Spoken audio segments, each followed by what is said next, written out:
Hi everyone, I'm Vivi and welcome back to some Crash Bandicoot for It's About Time. So yesterday during Gamescom's opening night live, we got some brand new gameplay of Crash 4. Nothing too major to be honest, but it's still interesting nonetheless. Studdert, producer at Toys for Bob, appeared on the livestream and explained to us that Crash 4 will pay homage to death roots from the original games with flashback tapes. He calls these flashback tapes devious puzzle rooms. Specifically, if we look back at the original trilogy, we have 2, 3, and Wrath of Cortex, which had death roots. Well, Wrath of Cortex isn't part of the trilogy, but you get it.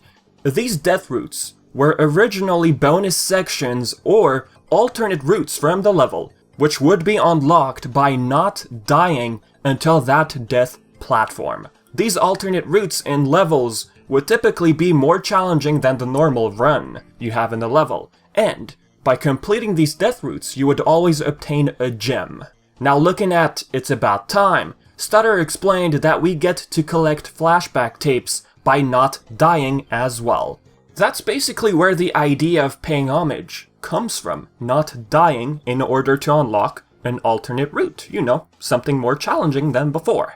Players actually have to collect the flashback tapes in the levels themselves, and to pick them up, they have to reach them in the level without dying, and once they get them, they'll get access to these unique levels, which not only take place in the 90s, you know, we go back in time, but we also get to hear some of the original unremastered soundtrack. As for the first two in the gameplay and the last one, I really can't recognize it. As for the ones I recognize, I'm gonna play it right now with the name of the music on screen.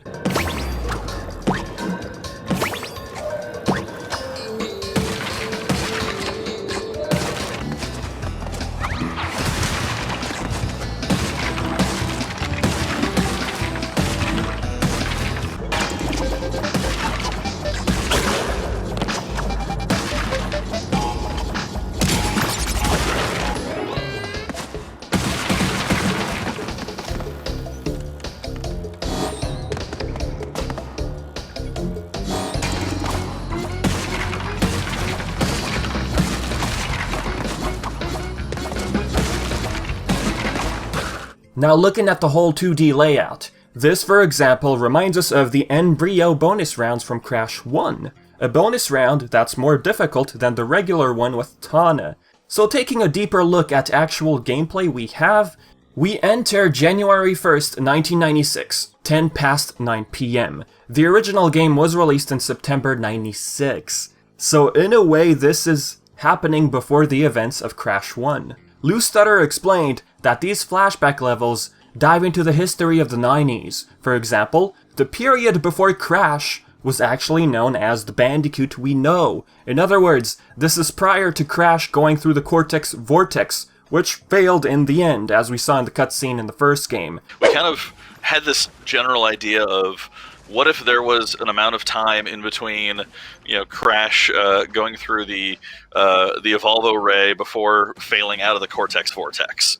Because it's kind of a hard cut in that opening cutscene of the original Crash game, and so you don't know if there was some time in there. And so what this is if there was an amount of time in between that evolving process and the Cortex Vortex. He says that Cortex was also testing on Coco during that time period, which is very interesting. We never actually understood how Coco came to be, but Toys for Bob confirms that Coco was also an experiment by Cortex. Now, a lot of us had already assumed so for a long time, but I'm super happy that Toys for Bob is diving into the lore of Crash Bandicoot. I love lore. The fact that they're diving into this, I love it so much. This is something that's been absent from the original games. So taking a look at the short trailer which was shared during the Gamescom livestream, while we have Crash and Coco going through training. You can hear Cortex speak through the levels, how he placed crates and all. Cortex was excited of the prospect of having at least Crash Bandicoot work for him. And again, this appears to be prior to the Cortex Vortex. Coco probably went through the Cortex Vortex in the end, but Cortex deemed her a failure. I mean, if she was a perfect experiment and managed to escape, I mean, obviously with time Cortex would try and find Coco if she was a perfect, successful experiment. So looking at this again, this is after they went through the Evolve Array. The same could also apply to Tana. The Evolve Array basically turns a Bandicoot or any other creature out there into a more humanish being. The whole atmosphere surrounding this level is a castle, aka Cortex's castle, where all of his research happened. There's a bunch of monitors everywhere, there's crates. Imagine a hamster crawling through any opening it can find.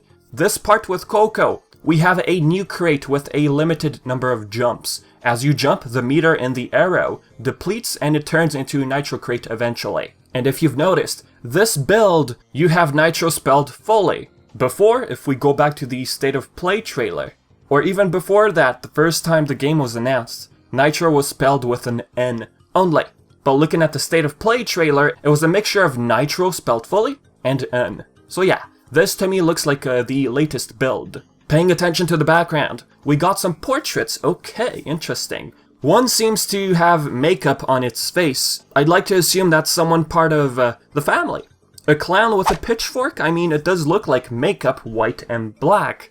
Likely, Toys for Bob doesn't want to retcon Cortex's history, you know, his history of family of clowns. Cortex despised his family. They were all clowns. He was made fun of, he hated them so much. And then there was this freak accident that happened that apparently killed all of his family. But look, if he hated clowns, why have a portrait of a clown in your castle? But at the same time, this clown is holding a pitchfork. My eyes could be playing tricks on me, that's probably not even a clown. But to me it looks like it. What do you think? Look, according to the Crash Bandicoot files, or the Crash Bandicoot Bible, if you'd like to call it that, which was published back in 2018, it does go over the history of Cortex. You know, the clown and all. Which, by the way, Jason Rubin acknowledged during the latest interview with IGN, which happened on July 28th. Now then on the right, we have his dad, I assume, in a non-clown costume. This portrait is something we saw in the State of Play trailer on the right. D for dad, I assume? On the top, for a very brief moment, we can notice what seems to look like baby Cortex. Now right there, that appears to be Crunch. We first saw an Easter egg on Cortex's fridge lying around Crash's home for some reason, which I'd like to believe is the fridge that survived from his space station crashing in Crash 2. Now since Crash 4 is a direct sequel to 3, and knowing that chronologically Crunch wasn't still present, if we look at Wrath of Cortex, well, we'd like to believe that Toys for Bob is going to alter the timeline in a way where we believe that Crunch was also experimented on during the time period where Crash and Coco were experimented on. In Wrath of Cortex, Crunch needed the elementals to further power himself up. Crunch is a big boy, and for some time in Wrath, it was mentioned that he was a secret project. One which Entropy was really curious about, and then we had N-Jin blabbering his mouth, and you know, the secret eventually got out. I'm not saying this means Crunch will appear in the game. They could simply be hinting that he does exist, and was part of the same experiment Coco and Crash were put through. So basically, in this new timeline, Crash Bandicoot 4, It's About Time, which is a direct sequel to 3, Crunch also existed along with Crash and Coco during the same timeline, but for some reason we'd like to imagine that Crunch is still kept secret. Last thing, there's a sheep right there, which many seem to believe is a Spyro Easter egg. I wouldn't be surprised. Yeah, the sheep does look slightly different, but hey, Toys for Bob did work on the Reignited trilogy, and if I recall correctly, Paul Yan told Canadian Guy A that Spyro appearing, I mean, who knows? This was an interview that happened back in June. But yeah, with that said folks, this is it for the video. If you have any questions, your own theories, leave it all in the comments section below. Do not be shy. And yeah, I've been Vivi, and thank you for always tuning in. Until next time.